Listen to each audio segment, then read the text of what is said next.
Sejam bem-vindos a mais uma aula. Nesta aula, nós iremos trabalhar o comando update. Tá? Então, o comando update é usado para atualizar os dados, né, de uma ou mais tupulas de uma tabela no banco de dados. E a sintaxe dele, então, seria o quê? O comando update, o nome da tabela, daí o comando set, e daí a coluna e o valor que ela vai receber, e após o comando where, com a condição, né, para especificar, né, quais linhas, né, ou tuplas que seriam atingidas por esse comando. Vamos ver como é que funciona isso. Na aula anterior, nós realizamos algumas inserções, né, no nosso banco de dados. Tá? Então, aqui na tabela estados, por exemplo, nós temos alguns dados aqui, como por exemplo a linha de código 5, Minas Gerais. Tá?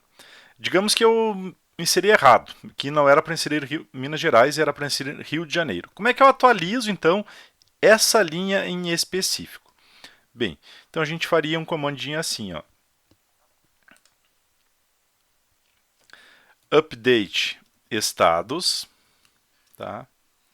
Daí vou setar o que? Eu vou setar então o nome do estado, vai receber de valor novo, Rio de Janeiro, tá?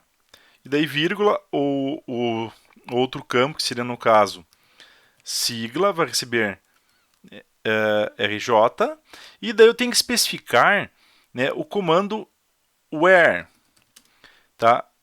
Where, eu vou dizer que o código que vai ser que ele vai selecionar uma linha no banco de dados para atualizar estes valores. No caso aqui, eu quero a linha de código 5. Tá? Então eu vou mandar atualizar os estados, set nome igual a janeiro, sigla igual a RJ, where código igual a 5 e mando executar. Tá? Então olha só, se eu olhar agora, verificar os dados dos estados, né, olha só, ele alterou, né, o estado 5 para Rio de Janeiro. Tá? Só um detalhe muito importante que a gente não pode esquecer é que sempre quando eu faço comandos update, tá, eu tenho que especificar, né, quais as linhas que eu quero alterar. Por exemplo, aqui, ó, se eu vou alterar só um campo, ó, sigla igual a Rio de Janeiro, update estado, set sigla igual a Rio de Janeiro, quando o código for igual a 5. Né? No caso, quando eu executo usando a cláusula where, né, ele só fez a atualização, né, no campo de código 5. Tá?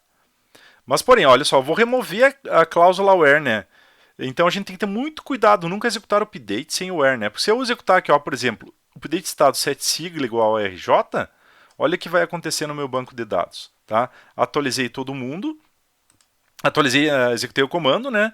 E o que ele faz? Como eu não especifiquei no where, então ele atualizou, né, todas as linhas da tabela, porque eu não coloquei o where. Né? Então ele atualiza todos os campos. Né? Às vezes é necessário, digamos, eu quero atualizar um percentual de um vendedor ou de produtos, né? Eu posso atualizar todas as linhas, mas se eu não quero, né? Então lembrar, né, de ter sempre então o comando where, né, a cláusula where, pois senão eu vou atualizar todo mundo. Tá, pessoal? Então, basicamente sobre o comando update é isso aí mesmo, tá? Então, obrigado pela atenção de todos e até a próxima aula.